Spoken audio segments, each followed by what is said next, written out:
নতুন বছরের শুরুতেই বসন্তের রঙিন আবরণে মোড়া এক সকাল। হালকা হাওয়ায় উৎসবের ছোঁয়া নিয়ে রাজধানী স্কুল অ্যান্ড কলেজ গুলশান ক্যাম্পাসে আয়োজিত হয় এক আনন্দঘন পিঠা উৎসব।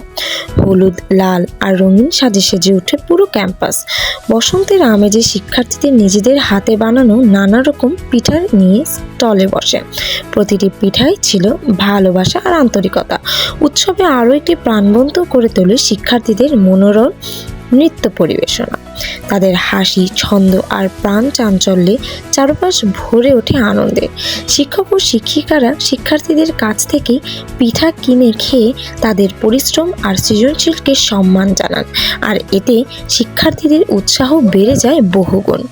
এই সুন্দর আয়োজনকে আরও বিশেষ করে তোলে স্বয়ং অধ্যক্ষ লাইজু ম্যাডাম এর উপস্থিতি, আর তার আন্তরিক অংশগ্রহণ ও অনুপ্রেরণার বসন্তের আবরণে মোড়া এই পিঠা উৎসব হয়ে ওঠে আরও স্মরণীয়। বসন্তের আবরণে এই পিঠা উৎসব শুধু একটি আয়োজন নয়, এটি ছিল ঐতিহ্য, আনন্দ আর ভালোবাসায় ভরা একটি অনন্য মিলন মেলা। ধন্যবাদ সবাইকে।